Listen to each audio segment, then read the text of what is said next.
Go for it. Yeah. Welcome to Bioreactor Training 101. I'm Sebastian Arvello, the local sales engineer. In case you're wondering, my information is always located on the sticker here. If you feel like, please email or call me if you have questions at any time. We'll first discuss about what is in the bioreactor, the components that are on the vessel itself. Then we'll talk about the controller and how that works, and then we'll end with how the software works in the computer that's over here to the right. So the first thing you want to note is really all the components that make up the bioreactor. Around the back here we have your inlet sparge. So this is your inlet mixed gases, air, O2, CO2, and sometimes nitrogen depending on what you have connected. Will be mixed automatically by the bioreactor controller and brought in through this sparge tube at the top. So we have a manual valve here. There's an inlet filter that's usually 0.2 micron in here. The gases will come in. Unfortunately, it's hard to see with a metal tank, but there is a long tube that goes all the way to the bottom with a ring. So it's a ring sparge with multiple holes on it in the bottom. And that allows the mixed gases to come in through the bottom of the reactor.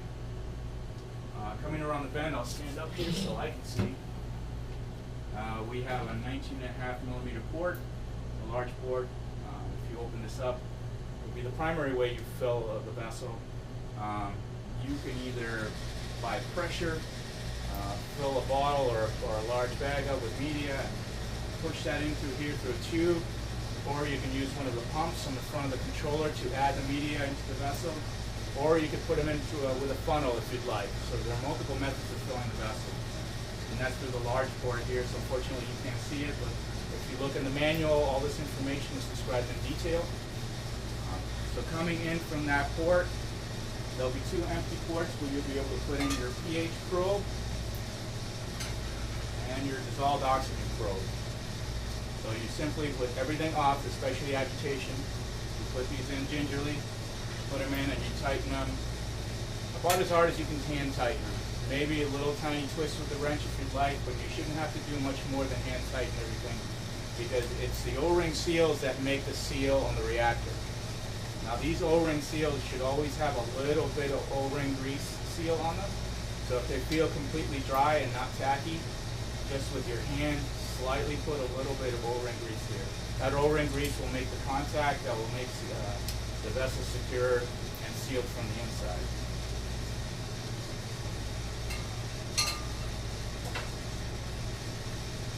On the inside of the bioreactor, there are two septum ports. They have a red cap inside, so once you use those septum ports, typically they're for acid base or any foam addition, you will need to replace that red cap. So please consider that when you do your runs. On the front here, we have a very short foam level probe. We usually call the short one that's in the front level 2. And it's primarily used to toggle on and off different components in case your foam reaches the head plate. Because one of the important things you want to control is the level of foam inside your vessel. We have a blank port here, so typically you can use this, you can get an additional L port with an on-off valve to use as the harvest port, or you can use it for an addition if you'd like. This port actually is submerged into the liquid. Next to that is your sample device. So when the unit is operation, you want to take a sample, you'll open this up. You can use a syringe to draw media into this bottle. But typically speaking, if there's enough pressure inside from the gases flowing in, as soon as you open this, you'll start to see this bottle fill. So there's a couple different methods of using it too. You can use this glass here. You can also put a long silicone tube connected to here, put the other end in a flask of alcohol, and then, like I said, when you open this up, you're going to get media to come out anyways. So you can pour it into whatever device you want to capture it in and bring it over to take your viability samples. If you have a media sampling system like a NOVA or YSI, you would take your metabolite analysis and do that. So you can find out how the cells are doing, how they're reacting, if they're running out of media or nutrients. The next one back here, there's another level probe. This is actually a much longer probe. It probably sits till almost the 3-liter range. So what this one's designed to do is you'll twist the height adapter after you sterilize, and you can raise it, and using the window here and turning on with the light, you raise it to a level that's about 4 or 5 inches, whatever you feel comfortable to, above the media.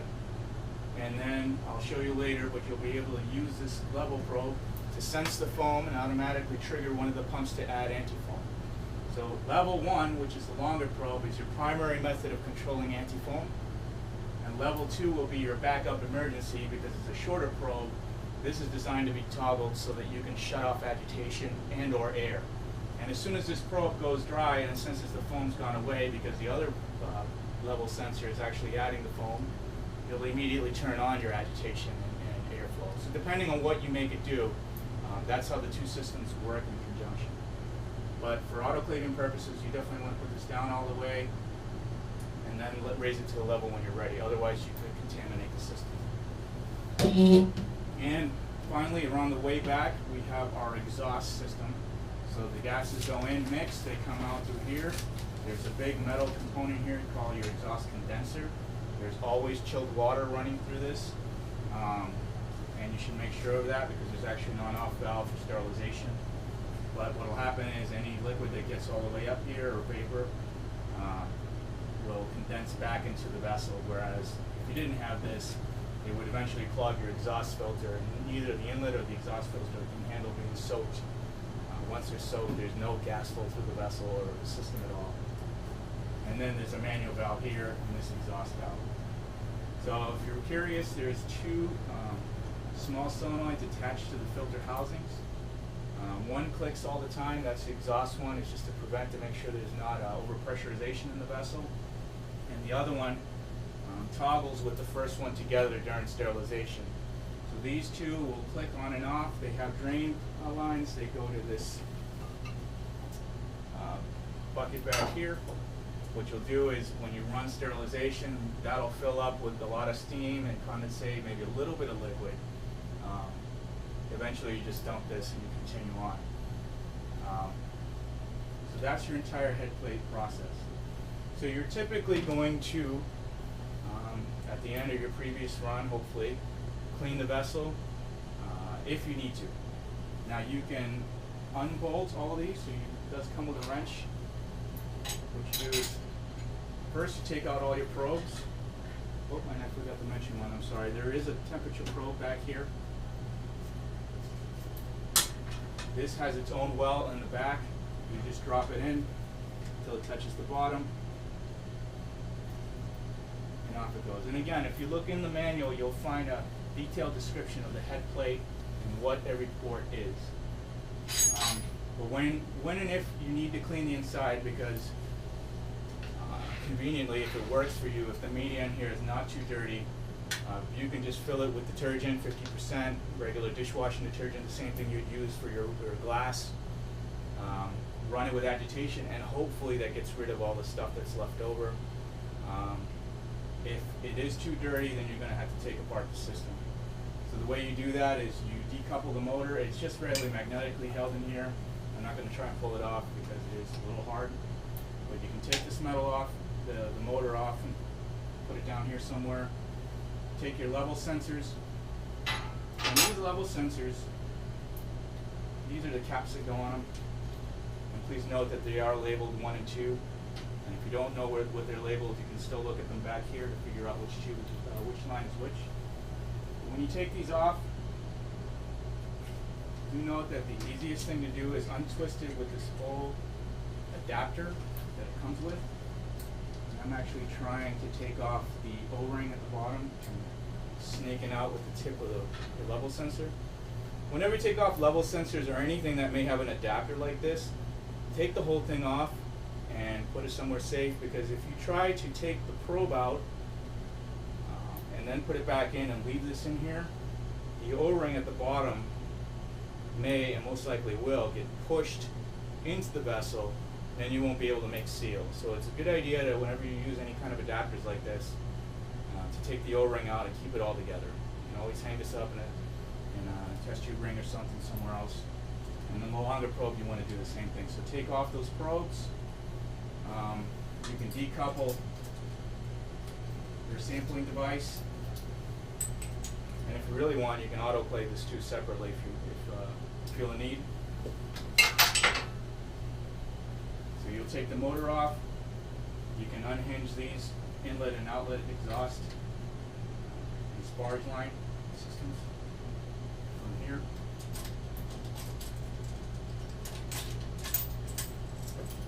Conveniently put them up there. And then you'll be able to unbolt it and take the head plate off. And just be careful because you will have still the ring tube, the harvest tube, and the sample tube sticking out. So you definitely want to get some help to do that because this vessel is rather large.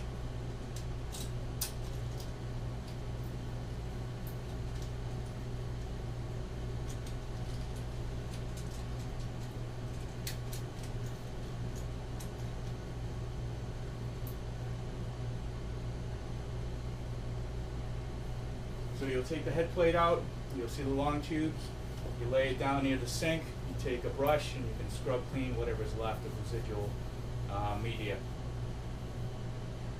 On the head plate too, you'll notice on the inside there's a large gasket. You want to treat all gaskets and rubber seals the same way. You want to make sure you feel some O-ring grease on there. If you don't, just slightly put some on there. You don't have to glob it on.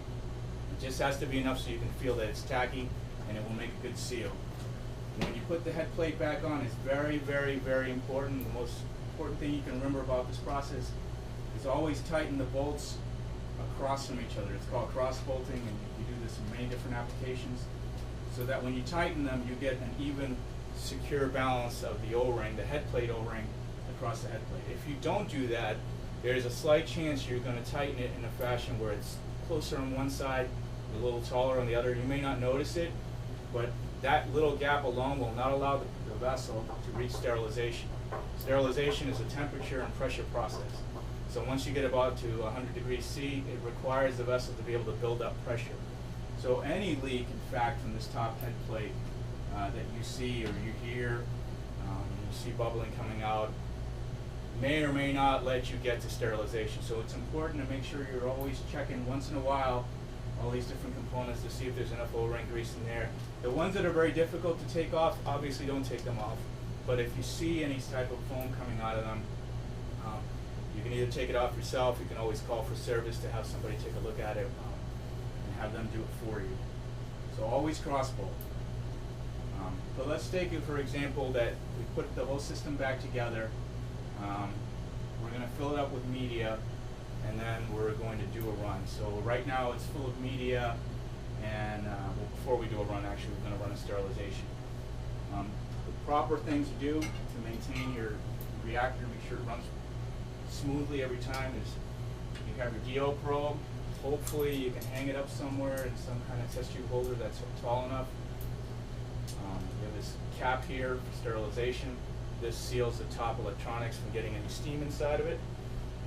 But most importantly, at the bottom, you can open this up, and you need to put a fair amount of electrolyte in here every time. I can see that this has some already. The system comes with a small amount of electrolyte, but just a few drops in there more, because every time you sterilize, you're going to lose some of the electrolyte in there. In a vertical fashion, twist it back on. If you see water leaking out, then that means it's saturated completely to the top, and that's a good sign. Electrolyte, rather. So the way this works is really your dissolved oxygen is being monitored in the media. Dissolved oxygen will go through this silicone-covered mesh membrane at the tip. So you want to make sure that this is never damaged. If it is, you can get a replacement tip. But as the dissolved oxygen goes through the mesh and silicone membrane, it transfers a current through the electrolyte, and then the sensor at the tip is able to convert that into a signal which you can read and control in the reactor controller. So it's very important that you do this process every time, or at least every other time. Make sure there's enough electrolyte.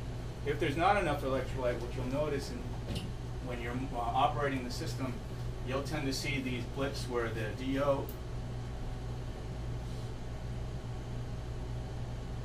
drops down to a 0 and then comes back, and all of a sudden it just loses signal real quick. That's because there's air bubbles in the tip. So you'll know that if you're getting faulty signals that you probably don't have enough electrolyte. If that's not the case, there may be a wire or something that's giving way. Sometimes the DO cable is faulty after a while. But this is a very important process. So when you're done putting electrolyte in there, and you won't be calibrating this before, you actually calibrate after you sterilize. With the pH you will. With 2 hands, make sure you don't damage the metal mesh. Put it in there, absolutely no agitation running or anything, or you might bump it. And then just all the way to the bottom, twist it until you make a decent seal with your O-ring gasket. Maybe give it a little tiny tightening with the wrench, just a little bit. Now your pH probe should always, again, be stored in a vertical position. Hopefully you fill the bottom of this with some kind of buffer. They do make a pH probe storage media, but you can always use 7 pH. Just note that sometimes when you use medias, it sometimes takes the color of the media. That's okay. The gel inside is protected anyways. But before you're about to operate this, you will need to calibrate your pH probe. So I'm going to skip ahead for a few instances. This is one of them. This is your cap that you need to put on it when you do sterilize the vessel. You don't want to keep the wires on there. In fact, if I backtrack, I mentioned that the DO probe needed this cap on for sterilization. I'm so used to the glass systems, but that's really, you don't want to keep it wired when you're running sterile. There's just no reason to do that. You can wire that after if you like. This head plate will get very hot. From here up, it's a very hot system, so try not to touch this area. At least this part is protected sort of with the heater blanket and water that's all the way around it. So when you have your pH probe, this is your summary screen. This is your summary screen. You have all these tabs that are all touch, and you have a calic. So I'm just going to skip ahead in just one time. You go to pH, and you'll have your 7 buffer. So you'll take your 7 buffer, put it in here. It may take 10 or so minutes, but you want both of these values to stabilize.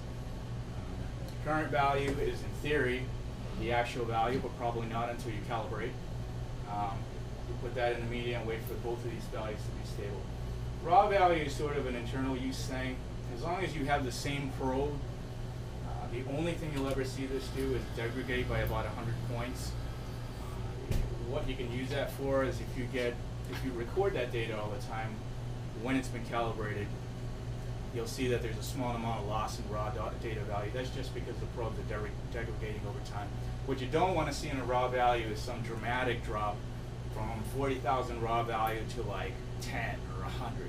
Then you know there's something that's compromised with the pH probe. Same thing with the DO probe. So if you record that data, you can actually see the trend after a while. Just look for weird nuances, and that gives you a signal that something's wrong. Let's just assume it's been sitting in the buffer, and now we're nice and stable at 7. So the 7 goes as a 0. That's your medium point, your middle point rather. So you put that value in. I was just assumed it's 7, even though I didn't have any buffer at all. Then you'll take this probe and you'll put it in your other buffer. Now, one thing to note is that you don't want to use paper, even though paper says, or you can get some that says it's static free. I've seen this many times happen before where you wipe it and the next media that you put it, or the buffer you put it in, it actually holds that value forever. If you want to clean it, just put it in some water, maybe with your hand, wipe it off. And that's the minimum thing you can do so that you don't create an electric charge. Put that in a 10 buffer, 4, or whatever other buffer you want to use. You just need 2 points. Wait for both values to stabilize, and then the other white area under set span, because that's your second offset, you'll put whatever value that is. 10, for example, if it's a 10 buffer, hit set span, and it takes the value. So this is the only thing you have to calibrate before you run sterilization. So obviously you can't take the probe out afterwards, or you'll compromise your sterility. So with 2 hands and a step stool, So if you don't bump anything, you just drop it down. Again, make sure the agitation's not on. Twist it in. Maybe give it a slight extra twist with your wrench. And then off you go. You can put this cap on for safety's sake. Put your level probes down. Make sure the adapter fittings are tight. So you make sure everything is definitely hand tight on the top here. Put this back on because this is actually a septum. There are green septums for these two ports. And once you pierce them, you will get flow through out here, so you definitely need the sampling device back on.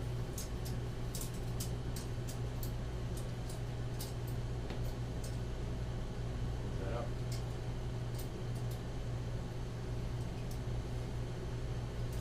So I missed this part. What is that for that you're holding right now? This is the sampling device. Sampling box. So when you're doing your run, you want to be able to check your viability, and if you have a sub counter or manually, and if you have some kind of device to monitor your metabolites, like a YSI or Nova system, you can take your sample out of here, open this up, draw it into this glass, take it over there, and figure out how your media formulation is doing, how your cells are doing, are you getting the cell density that you want. If you have something that's expressing, and you need to find out if that's working well. That's what this is for. So now we've assumed that we filled the vessel with media, because you typically, at least for fermentation, you fill it with media. Cell culture, you're usually going to fill it with water, PBS, sterilize, and then drain it, and then put in your actual media, because you don't usually sterilize cell culture medium. But in any effect, you make sure your temperature probe is back in, so everything's up top is nice and sealed, ready to go. And then you go through the sterilization process. So this will be the only other time I really skip ahead. Do you have a sterilization tab here? Actually, we need to go to the summary screen first. Sorry. And we'll do some changes here. So you're going to close these two manual valves on the top of the filters. That's step one.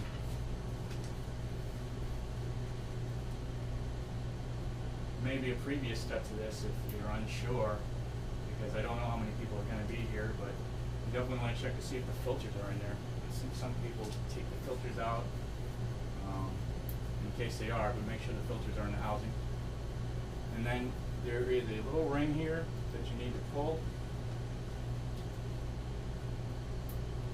It's kind of stuck underneath some stuff, but I got it out. You pull this ring, and you raise what's called the sparge inlet.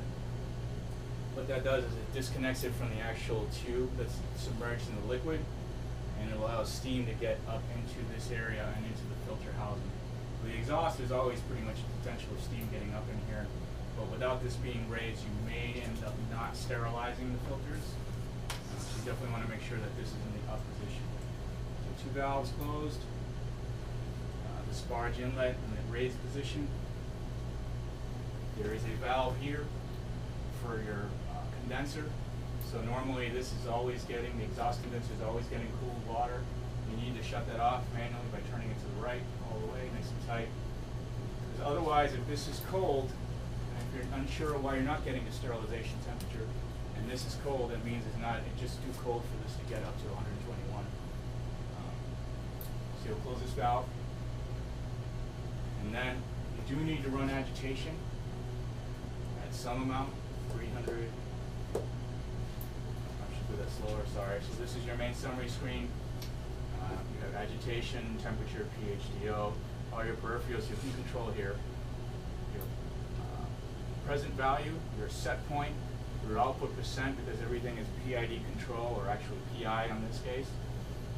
Whether it's on or off, the unit, and whether or not a cascade is controlling it, and that's I'll explain later. But you definitely want to turn on the agitation. You'll touch the agitation screen. Put in the value in the white area, hit OK, and then in auto. There is a manual button, that's sort of a leftover from our arcade days. That just really converts from 0 to 100%. So if you put in 300, it'll just assume 100%. Don't use the manual button, bottom line. But now we have it running, you'll see the agitation build up. You want to confirm that, you hit the vessel light button. You can look in here through this window, and then take a look. Now typically your media, 15.5 is the max level, so that's pretty much right below the window. So if you see your media is above it or anywhere near this window, you might have too much. And it doesn't seem like a big deal right now while it's agitating and there's nothing growing in there. When you have foam controlling that you're trying to do inside, if the level's too high, there's not enough room in there to control toggle on off the anti-foam conditioning. So definitely below the window so you can actually see inside. You see the agitator spinning because you see everything got a turbulent what's side. the max volume of medium you said? 15 and a half 15 liters. And the minimum is about, we say 3.5, but really 4 is probably better. So you turn on your agitation. Arguably, you don't really need to turn on your temperature because it'll leave it at your growth temperature. But if you have a growth temperature you want the system to sit at when it's done, you have set that up here. You say 1030, or typically 37. And then we're going to go. So now we have your temperature and agitation set. We're ready to start your sterilization. So you go over to your sterilization tab.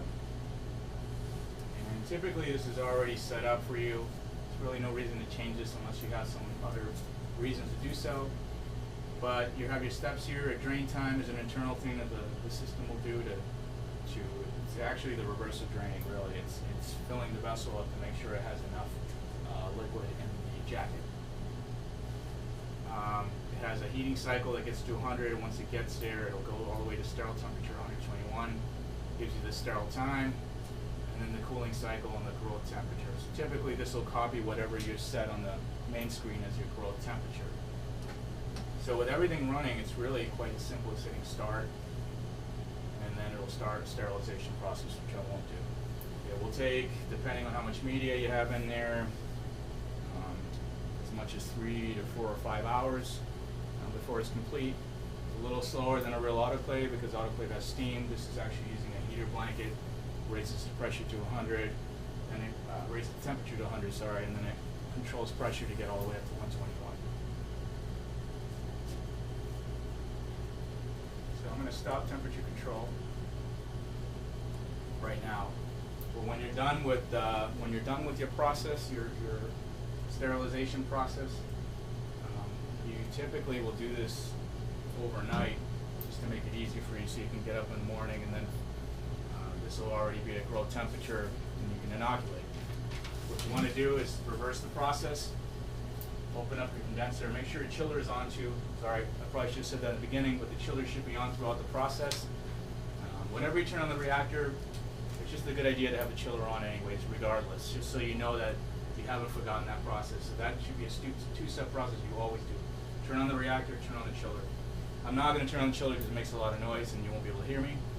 But with the chiller on, you open your condenser valve. And really, it will take a very, very, very long time to come off sterilization if the chiller is not on. So you may notice that if you ever forget it. Then you drop back down your sparge line. You open up these two manual valves.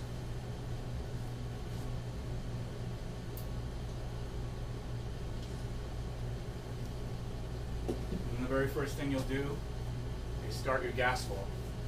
So what you have here is an air and O2 controlled by solenoid mixing, and your gas flow is actually a total flow, which is running through what's called thermal mass flow control, and it monitors via temperature the exact flow rate of your gases. So first you set your gas flow at 5, regardless of what you're going to do later.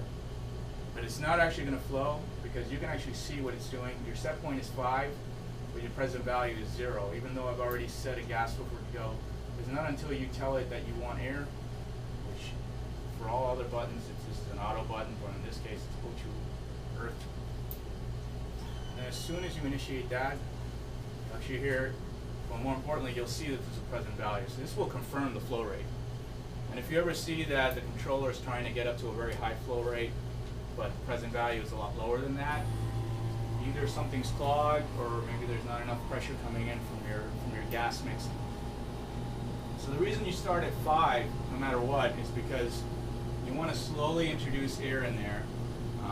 When you're cleaning this and when when you're cleaning it,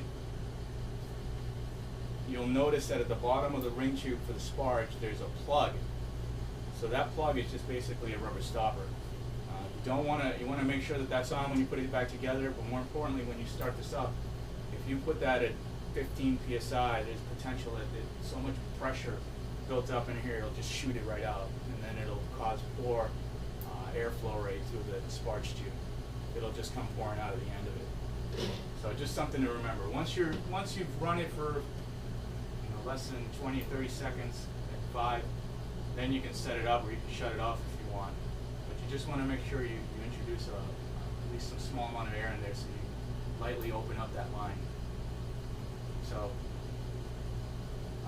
with your growth temperature set, you do need to calibrate your DO probe. So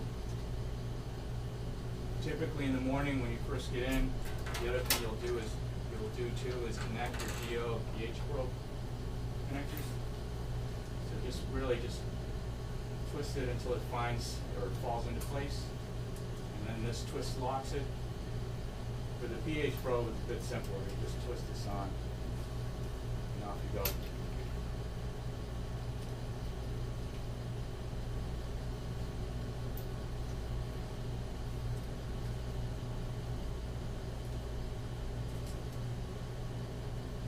Now, one thing you want to do too, I'm going to shut off the gas flow because there's a lot of foam building up in there. I don't really have time to spike it. Go to gas flow at 0, it turns off the gas flow. And it confirms it as a 0 set point, 0 present value.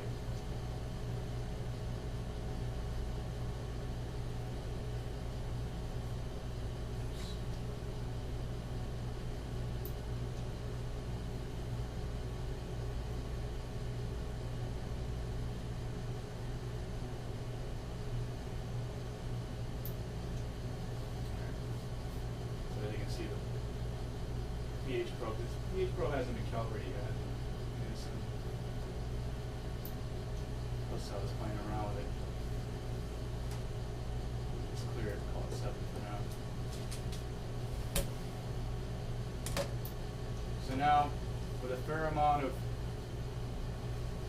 airflow, maybe 10 liters a minute set, I'm not going to do it now, with your agitation running, and this plugged in, the DO probe plugged in, you want to wait at least an hour because the probe needs to warm up. They call it polarizing, but it's basically warming up the DO probe. And you do that electronically, so it needs to be plugged in to do that. So after about an hour, you'll go back to your calibration page. Sorry, what is the DO? What does it mean? Dissolved oxygen probe. Oh, dissolved oxygen. So you're monitoring your dissolved oxygen probe process and controlling it. So after a while, you'll see the current value and the raw value again stabilize. So you'll do this in the opposite sort of what you did with pH. You'll start with the span. And the reason you do that is because you've warmed it up enough. You've been running a lot of air in there, so you know your media is super saturated. We're going to call that 100%. You just need to literally just use air. You don't need to use oxygen. That's too much. It's overkill. Go ahead, set span. I'm going to call that 100. And then you unplug it for your 0.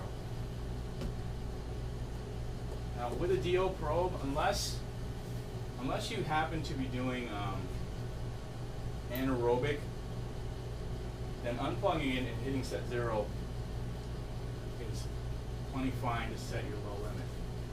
And in fact, you really don't need to do your 0 all the time because it doesn't change. However, if you're doing anaerobic work, you can use this N2 on-off. You do want to calibrate your 0 with nitrogen.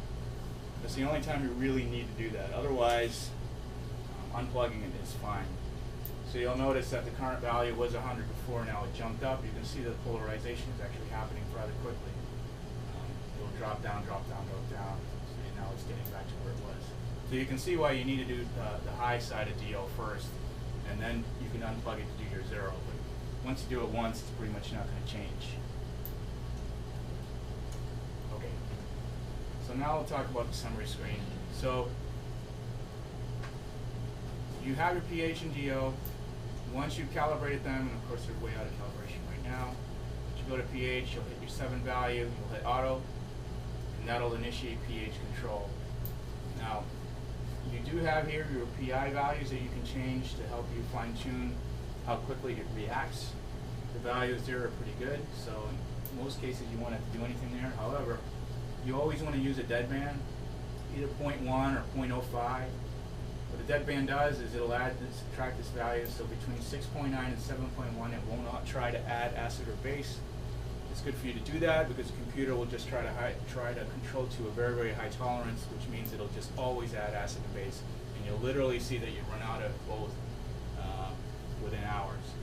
So always run with a deadband in there. But once you hit auto, it will control. However, you need to assign the pumps to be acid or base, which I'll show you right now. I guess I can skip ahead and make sure you know that. But let's take, for example, pump 1 and pump 2. So you can assign them to be control for acid or base quite literally by hitting the assign button. So assign it, and call this one acid. Assign it, call this one base.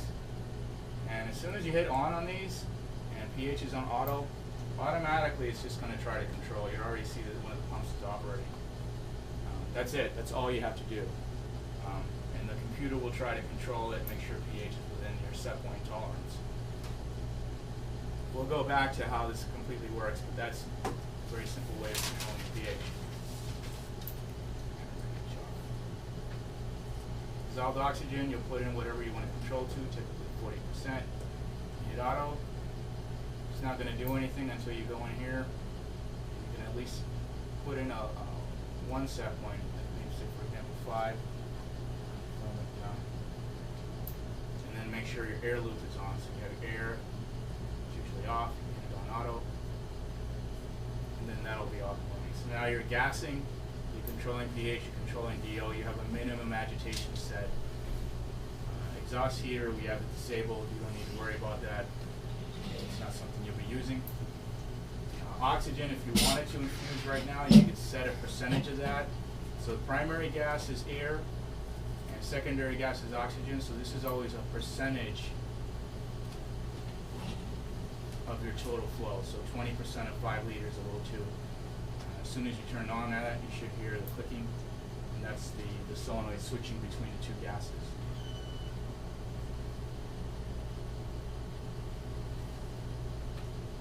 But I'm going to shut these off so you don't build up too much foam, because you already are. You can see it in your window.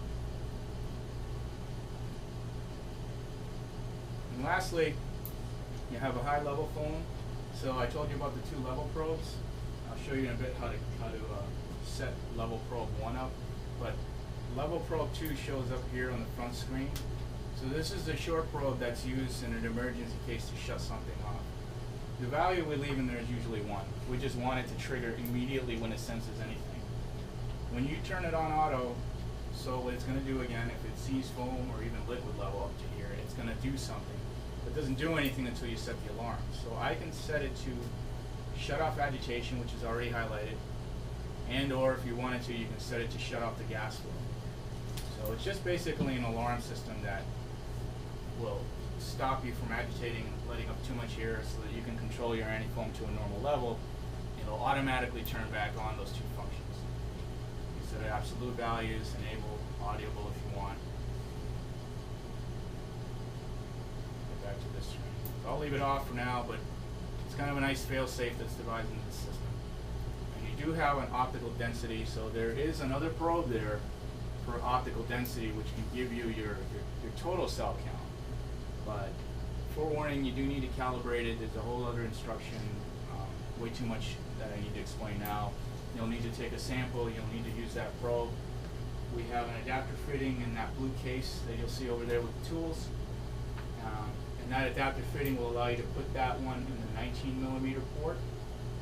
Unless you don't plan on using one of the pH or DO probes, then you can put it in one of those as well. And then there's a whole other process for calibrating that. So I have documentation, you'll have to look at that and read it to figure out how to do that. But that's what that loop is, in case you were wondering. So that explains in a nutshell your summary screen. You can flip this to synoptic, so if you feel like this is a better screen for you to look at, it works the same way. You can select whatever you want, put in your gas flow rates, go back to the synoptic screen. It just gives you a visualized explanation of what's going on. So we explained about calibrating pH and DO. Optical probe you will calibrate much more or less just like you do those devices. And you can even calibrate the level sensors 1 and 2 so that when they do see the foam, that's when you want them to react. So at this point, where'd that ladder go? Oh. You know what? I don't need it. It's fine. I'm sorry. No. That It's was fine. yours. I'll raise. Of course, I put this right next to the light. But you'll raise your level probe, and you want to make sure you have level probe 1 cable. We'll connect this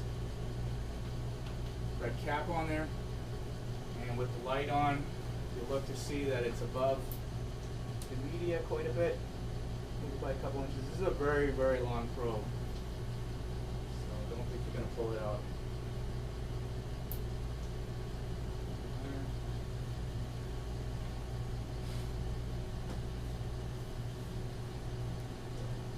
You can't see it, but I can. That's as far as it.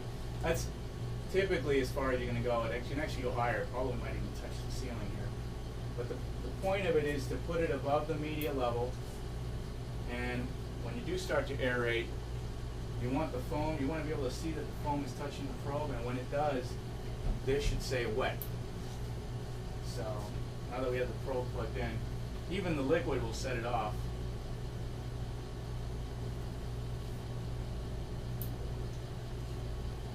Go, and it's wet. So you can set the sensitivity. The point of this is to set the sensitivity so that when the foam is touching it, it sets it off. Not so much the liquid, because you shouldn't be working at that level anyway. And when that's ready to go, and it's above the media and it senses the foam, you'll be able to go to your pump screen and assign one of the pumps, for example, to be foam level 1, and that will be your anti-foam. Hit on, and then, for example, pump 3 will turn on every time. It senses that there's foam. And there it goes. And one thing you want to do is, because this is, if you are using pump 3 especially, you have a 12 RPM 12 and then 100 RPM. So this is the fastest pump. You'll never need this much anti-foam, so you should dilute your anti-foam as well. But here you can set a limit as to the maximum amount of times. This is percentage of time. So that way, when the foam probe is triggered, you're still going to get a short burst to go in there, which takes about 5-10 seconds. It's going up, and there it goes. And then it shuts off. In this period, well, normally this is 10. I'm not sure how it ended up on 5. This is how long it takes between iterations of change. So every 10 seconds, it'll only run for 10%. You can elongate this too if you want it to last longer, or take longer rather. Put 20 seconds in there.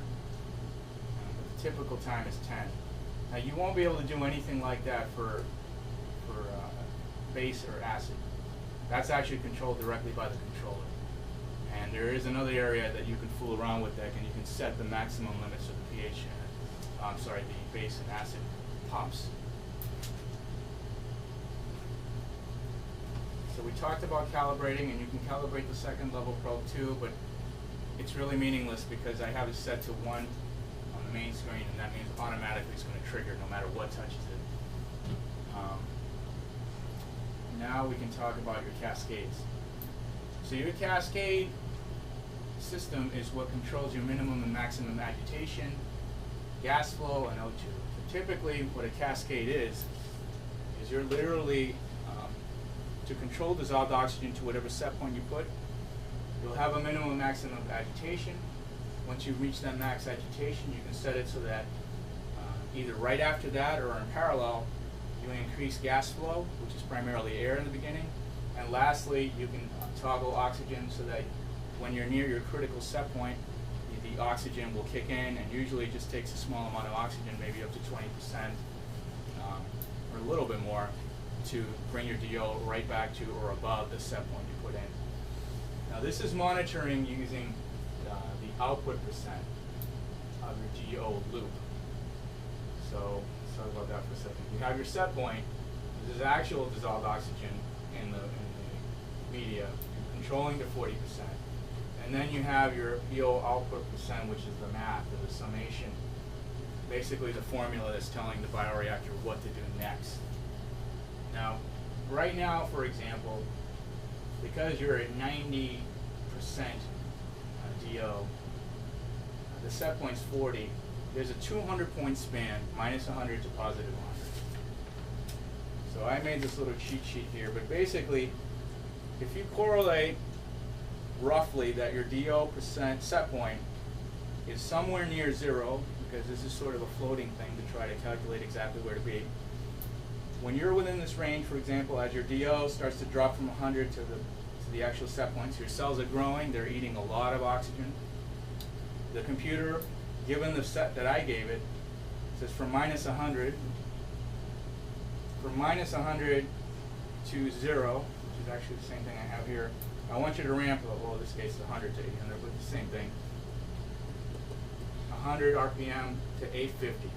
So as you get close to your theoretical DO set point, you will start and ramp up agitation all the way to 850.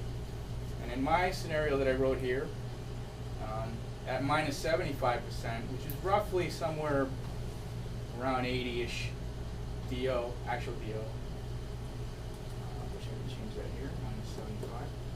You're going to ramp from 5 liters a minute all the way up to 15 as you get to or closer to DO set point.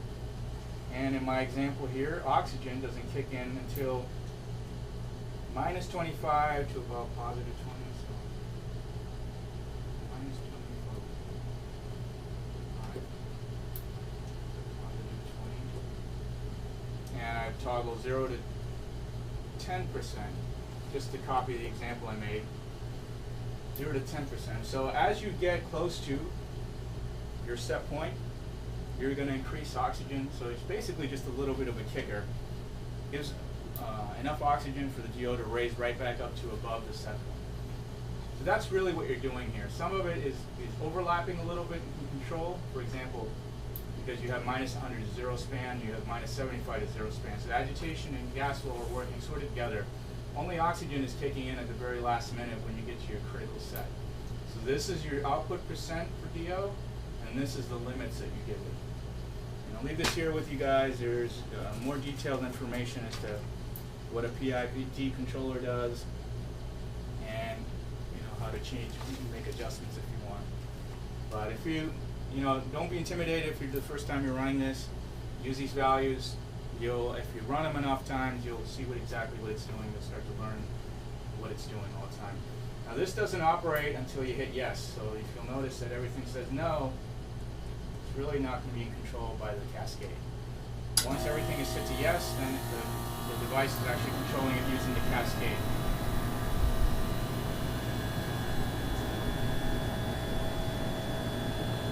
Now we have a cascade control for pH. As soon as you toggle and you select pump 1 and 2 to be acid and base, it'll automatically select them, pump 1 and pump 2, and put them on the screen. Now this cascade is always running, so you never want to actually deselect this, because then you lose control of pH. But it does the same thing. It treats your 7 pH as your theoretical 0 output percent for that loop. Minus 100 is like 14, and let's call it 104. So if it's always trying to control the neutral, you have your ranges here, 0 to 100% pumps on time, from minus 100 to 0, and 0 to 100% on time for the base, 0 to positive 100. I've seen many customers, and I just do this for you automatically, set the max output percent to 50, so minus 1550. And the max pump time to 1550. So this is where you toggle how much the pumps run. You can reduce them more. I mean, literally, even that's too much, because you're usually pretty close to your set point. You're just really just trying to keep it within those bounds. So even 30% pump time is more than adequate. That's what this is. You always want to start at 0 too, because if you put any values in here, you're artificially building a deadband. You don't need to do that because there's already one in the beginning of the control.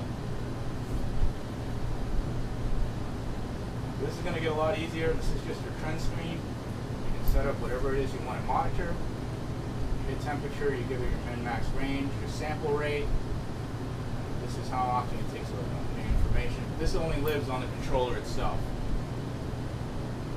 Your DO, pH, gas flow, etc. Summary brings you to the beginning, cuts down the amount you see, and then single lets you see them individually. You can min-max the range that you can look at. You can zoom in if you want. You can clear the data, and you can export the data. So if you put a USB drive on the back, if you wanted to save immediate data that's on here, you can do that. But typically speaking, you're going to use a data acquisition software to do that, which is on the computer. So now we'll talk about the pump screen. So you saw earlier how I assigned the pumps to be something. You can always have something be nothing so that you can manually operate it, or maybe write a recipe, a program in the computer for it to operate on. But again, these work on these periods of time down here. You can extend them or shorten them. Basically, you shorten them, it reacts faster. The longer the time, the longer it takes to react. You can also calibrate them. So what you'll do is you'll take your media bottle edition or base edition bottle. You'll run your tube through it. You prime it. We have a prime button, but typically speaking, you don't want to hold the prime button while it's running because it's awfully slow. So you can just set it to 100. And as long as it's not assigned to something, it'll run immediately. So put 100 here. So let's just assume you have the bottle, you're running a small line to it, you primed it, and again, as you can see how it spins here, put the tube through the bottom, wrap it around the top, clamp it from the top side, close this, and you can tighten this to make the tube give you enough compression so that you get liquid out. Now just remember, too tight, you won't get flow, too loose, you won't get flow. You just want it just tight enough so you just start to see the liquid flowing through it. Very obvious. But let's just say you prime the line so that at the end of the tube you actually see liquid dripping out or base. You shut that off. Now we can do a calibration run. So in a graduated cylinder, measure how much comes out within this time period. Put that value here. And hit start, or hit OK rather. And then it'll give you a totalizer. So it's ongoing totalizer of how much liquid, whatever it is you're using, has run. And you can reset it at the beginning of every run. Typically speaking, if you use the same size tubing every time, you're really not going to get any more feed than you would normally. So you don't need to do this every time. Every time you use a different tube, you will need to do that though. And lastly, if you add any other pumps, because you can add external devices to this, off-gas analyzers, you see that the optical density is plugged in here. But if you add another pump, it'll show up on this screen too. So if you need another variable speed pump or two, we can connect it to the back via 0 to 10 volts, 4 to 20 milliamp, and then you can use that pump too. It'll be assigned here. Shut those off. Alarm screens, basically nobody uses these. You set alarms, but you don't really want to do that because you're going to be here looking at it anyways. No one's going to be here or here if it's beeping and yelling at you when you're not here. But it's there and you can do that. We talked about sterilization already. And the setup screen. You really won't have anything to do here, except if you do decide to run it for cell culture, you have an option here of changing the peripherals to cell culture mode. It'll just shorten the range of the TMFC for gas flow rate to like 0 to 5 liters a minute. It'll shorten the agitation range too. If you do that, there is another impeller called a pitch blade impeller that you'll need to take off the Rushton impellers that are in there and put that in there, otherwise you will damage the cells. Then you select cell culture, you hit save, and it'll change the operating peripherals, but it works the same way. For fermentation too, if you wanted to, you can use CO2 instead of acid for pH control. You do need to select here. Like this. There you go. Hit save, and then it'll take that value. You can save on this screen your recipe, so everything that's on the summary screen for set points and even the cascade settings, you can save as a recipe if you want. Just know that when you do that, if you saved it with all the stuff on, it loads them on. So agitation, everything will come on. If you save it with everything off, but the set points are there, it's probably the best way to do it. And then you can load your defaults. Be careful though, if you load defaults, it'll change the hardware settings. Particularly this. So this unit number is 1. We had 10 reactors. We can name them 1, 2, 3, 4, 5, etc. But the reactor, the software that does the data acquisition is looking for unit 1 right now. So if you load default, that'll be off. You'll lose it. If you ever lose communication, come back in here and make sure this is still the same as it was before. That's all the screen does. There's some basic stuff here. You can toggle from English to English. You can calibrate here, the touch screen.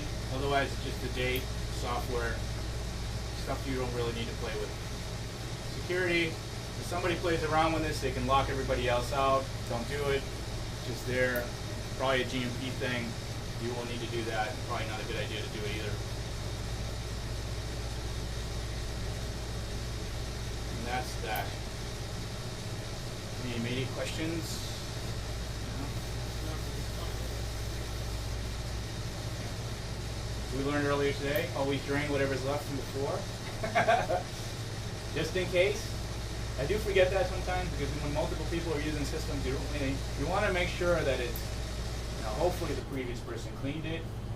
Make sure it's clean, it's empty, the probes are in good condition before you try to take a run, or you might learn later that something's not the way you thought it would be. But there are pressure overload preventers in the system. There are pressure relief valves, so something, you can never overpressurize this without some kind of fail-safe happening. If it does happen, it makes a very loud noise. You'll see a lot of stuff flying out the back. You will need it to get serviced, but you don't have to worry about the unit blowing up on you. It's designed for that not to happen.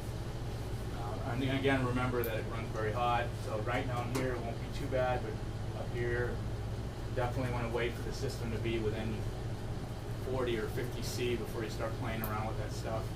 Preferably growth temperature. And when you're done, can you repeat the cleaning procedure? So we empty this and then the soap and water agitate, or?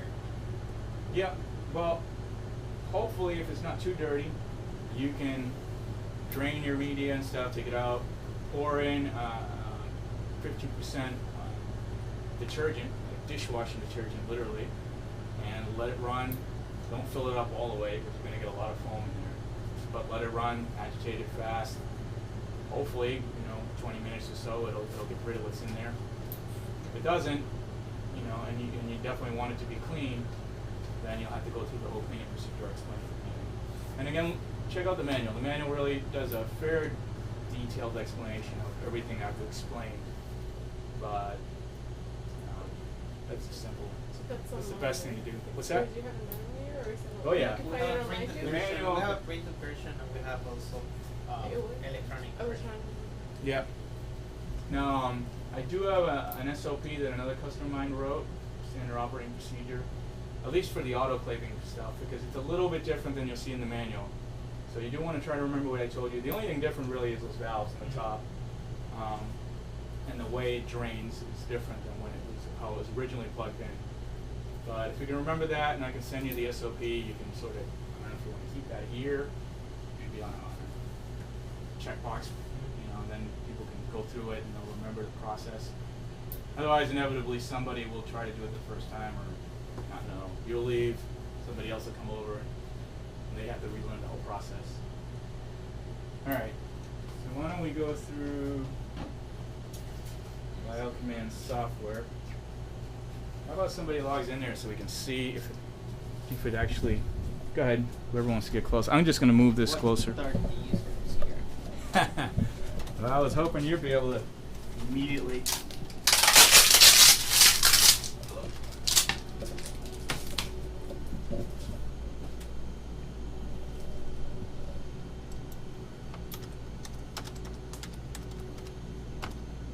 Good, I got that on video. Everyone knows your password.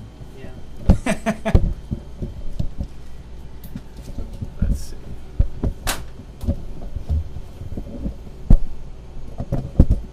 This is probably not going to work, so I'm just going to hold it.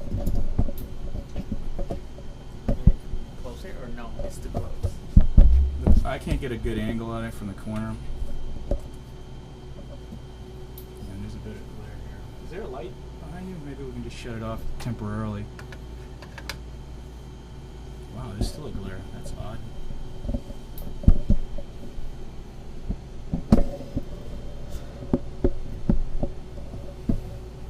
is the longest welcome screen ever.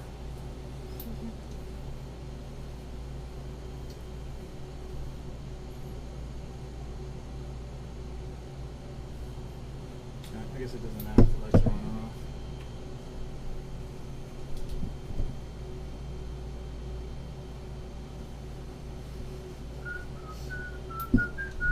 Maybe it's not already connected to the network or something. These are your contestants. What about like typical values for the gas flow and all the stuff? Gas flow, yeah, I had put those on here. So okay, we shouldn't mess up at the beginning with them. That's your standard ranges, 5 to 15. You may find that you need to reduce your gas flow rate because if you get tons of foam, you know, you could reduce this maybe 7.5, maybe increase your oxygen to 20 or 30. You could even decide to influx a little bit of oxygen once in a while throughout the process so that it maintains the difference. So it's not directly correlated, but at least those are some things you can do, and you can always drop your agitation max rate too. It's really does these values work for everything, like keys or? No, you'll find that you're going to have to make some manual adjustments, and the only reason you'll have to is if you see that dissolved oxygen really is not capable of handling it, or if you find that your DO rate is hovering so high throughout the process, you know you're just using way too much air and oxygen, and it's unnecessary, or foaming really will be the biggest thing, the challenge that you'll have. So, but you can play around with those. In the case of cell culture, you do not ramp agitation ever. You fool around with the others, but you definitely don't do that. All right, so here we go. So you have really just two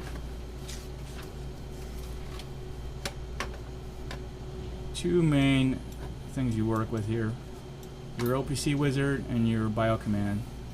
The OPC wizard is basically for you to find the bioreactor. You do not need to do this every time, but in case you do lose it, I'll go through this process.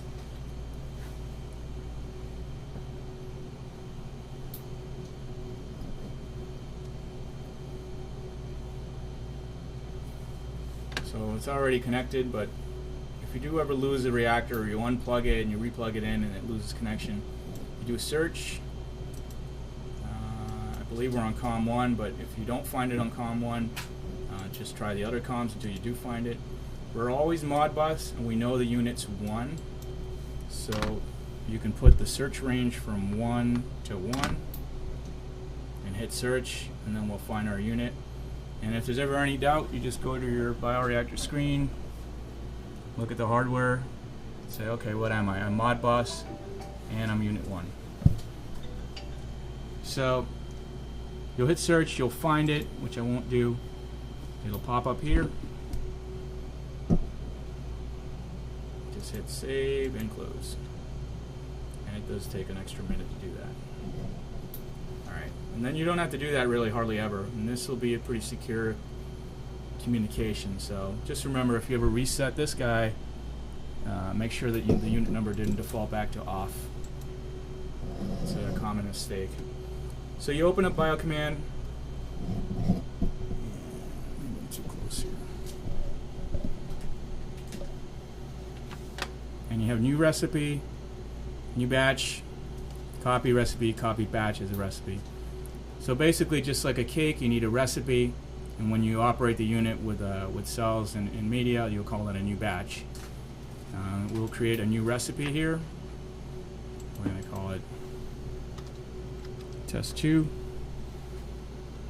recipe. We don't allow for very complex names, but if you do want to put any kind of description, you can do it here, and you can give it a folder home if you like. Hit next, and select your loops of data you want to offload.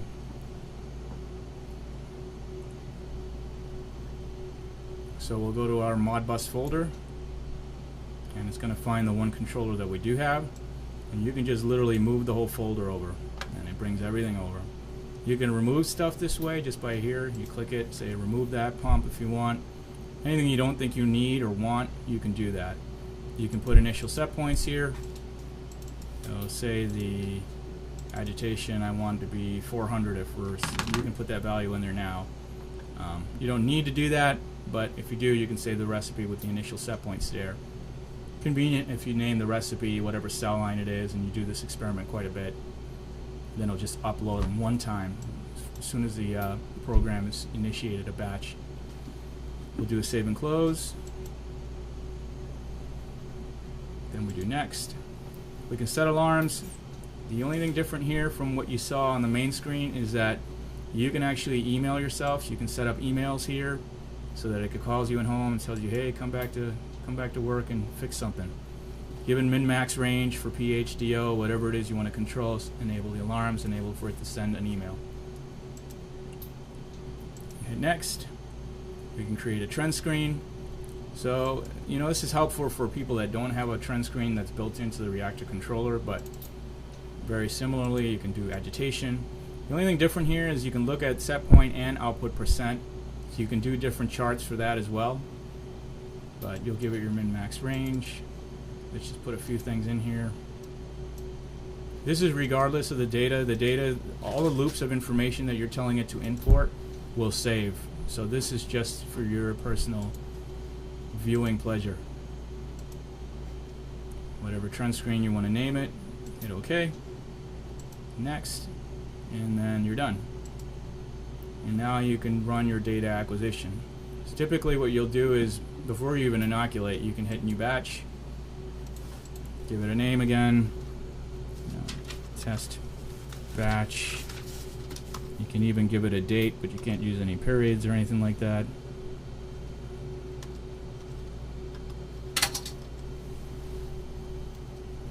Find the folder with the recipe, whatever recipe you're using. Conveniently, this NBS folder which I made, you can throw in all your junk ones in there if you want. And then you need to find a location to save it. You can also save it to the same folder or the main screen if you will. Or you create a new folder. And then you can set the period of time that it records. So everything from a quarter of a minute to like every 60 minutes. So I'm going to do just 0.25. I want to record some data so I can show you how to offload it. But you can change this on the fly later. So you hit start. And it'll pull up your batch here with whatever name you gave it. So this is your summary screen. So same as you saw on the summary screen on the reactor, set point, present value, output percent, mode of operation, unit, good or bad data. So this should always say good. If it says bad, it's not recording. You want to go back to the OPC wizard, figure out what's wrong, or look at the reactor setup screen, see if there's anything wrong there. I am manually going to turn on agitation. Present value is 0, but that's okay. But you'll see there momentarily, yep, it says mode of control DO. However, I can change the set point here, so it's at 400, and I put 600 in. The cascade is off. Note also that when the cascade is on, I should have mentioned this before, if any of these values are yes, as soon as you turn on agitation or whatever it is that this controls, it's just going to override it. So make sure that the cascade is off until you need it to be on. So as you see here, I was able to change the set point to 600. So again, if you're home and you want to play around with the reactor, you can do that. This doesn't have communication directly to the software, but if Harvard allows you to put on LogMeIn, you could theoretically look at the reactor controller from home. So you can set your set points here. We have your control screen, which you can put over here, which the control screen's only function at this point is whether or not you want to save less data or more, or you can end the batch. And you can also reset the elapsed fermenter time, which basically, when you look at the recorded data, it'll say, okay, this is 0 time from when you started. So if you inoculate 2 or 3 hours later, you can reset the time so that you know when you started. But there's also something you can do on the trend screen I'll show you in a minute. You can look at your loops of data. You can even add old loops of data that you put away. So if you needed to look for more information, it's there. You can look at your alarm screens if you want. You can look at your trend screen. Now here, for example, you could also add what's called an event. So say you inoculated here, you can save it as something. Inoculated, or I ran out of base. You can put that information here and log it as part of your data. And that shows up here, user-defined data. And then you have your data log, which is the information it's currently recording on the fly. When we're done with our process, you definitely always want to end the batch. If you don't end the batch, this play button never goes away. This play button says you're recording data. And it'll record data till infinity. So you do want to end it. Once you end it,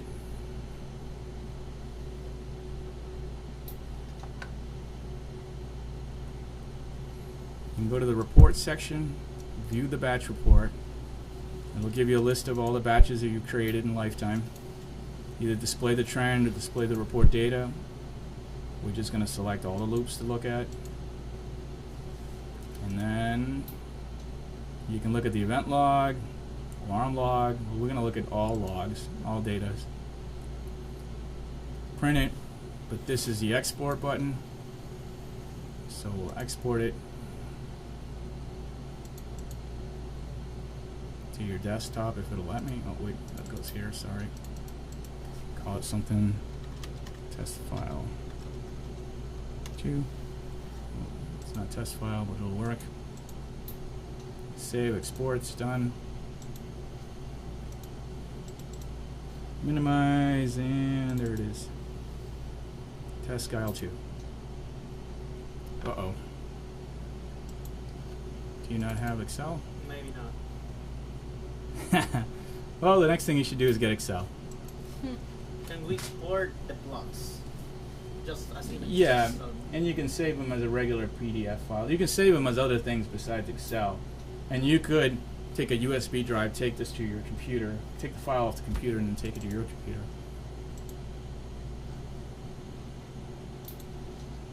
And then lastly, you can copy a recipe to create a new one, because once you use that recipe, it locks it out so you can't make changes to it. And then you can copy a batch. So if you were to add more trend screens or fool around with the alarm settings or something's different about a specific batch run that you did, you can create a recipe out of that batch run. So that's what that button does. Otherwise, this is all generic menu items. Toolbar just looks at the view. You can cascade the settings.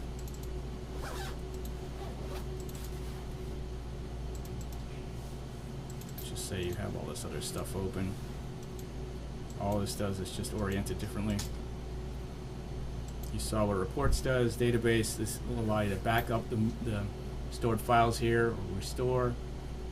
And then on here you actually have the full manual. So if you're ever looking for the manual, it's all there. And about which version you have here. And that's it. You can, I believe, delete. Yeah, you could delete stuff from here. So it doesn't have to live here forever. But that concludes BioCommand training and everything else I think we wanted to talk about. Is there any other questions? Thanks everyone for playing. Thank you. Bye.